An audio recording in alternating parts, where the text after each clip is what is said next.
जिल्हा परिषदेने पंचायत समितीचा निवडणूक कार्यक्रम जाहीर झाला आणि 5 फेब्रुवारीला जिल्हा परिषद पंचायत समितीचं मतदान आणि 7 फेब्रुवारीला त्यांचं मतमोजणी होणार आहे.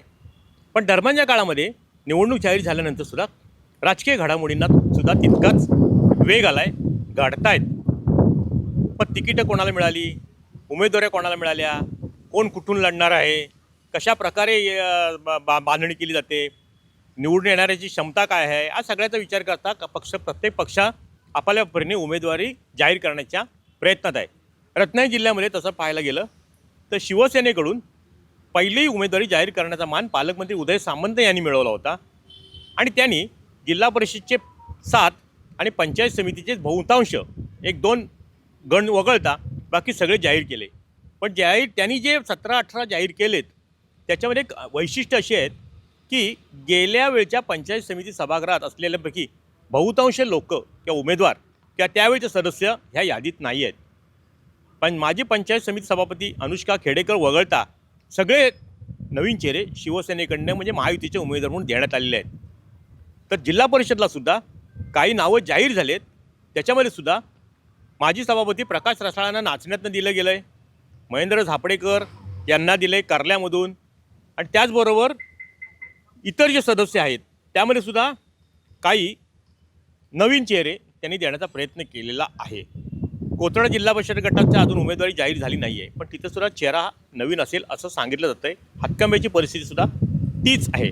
पण एकंदरीत रत्नागिरी विधानसभा मतदारसंघातल्या कसबा हा जिल्हा परिषद गट महत्त्वाचा, तिथे माजी जिल्हा परिषद अध्यक्ष रचना महाडिक यांना उमेदवारी दिली गेली.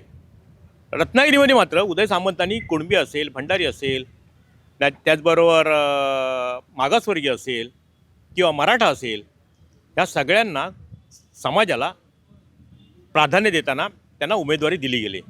पण एकंदरीतच आता जिल्ह्याचा विचार केला तर काही जिल्हा परिषदमध्ये मागच्या सभागृहातले चेहरे येण्याची शक्यता आहे. बाबू माप तालुकाध्यक्ष त्यांना खालगाव दिलं आहे. यापूर्वी त्यांनी जिल्हा परिषद गट लढवला होता, तो मिरजोळा होता, आणि आता त्यांनी तो लढवत आहेत, तो आता खालगाव म्हणजे, आणि त्या ठिकाणी सुद्धा त्यांच्यासमोर उभाटाचा उमेदवार सुद्धा दिला जाणार आहे. सगळ्यात रत्नागिरी तालुक्याचा विचार केला तर निवडणुकीकडे लक्ष लागले ते म्हणजे गोळप जिल्हा परिषद गट. माजी जिल्हा परिषद अध्यक्ष प्रभारी आणि शिवसेनेचे ज्येष्ठ नेते उदय बने हे अपक्ष निवडणूक लढवत आहेत. आता फक्त तेवढाच एक चर्चेचा विषय राहिला आहे की उदय बने बाजी मारतात की पराभूत होतात. त्याकरता सुद्धा शिवसेनेकडनं योग्य प्रकारची त्यांना पराभूत करण्यासाठी आतापासूनच प्रयत्न सुरू झालेत. तर एकंदरीतच काय, ह्या साऱ्या घडामोडी घडत असतानासुद्धा जिल्हा परिषदचा विचार केला तर जिल्हा परिषदेमध्ये युती झाले भाजप सेना, पण चिपळूण वगळता अन्य ठिकाणी ती झाली. चिपळूणमध्ये राष्ट्रवादी ज्या 7 जागा आहेत त्या स्वतंत्रपणे लढवणार आहेत. म्हणजे शेखर निकम तिथले आमदार आहेत, त्यांनी चिपळूणमध्ये राष्ट्रवादी 7 जागा स्वतंत्रपणे लढवणार आहेत. बाकी इतर ठिकाणी जिल्ह्याच्या ते राष्ट्रवादी काँग्रेस संगमेश्वरात 2 जागा लढवणार आहे.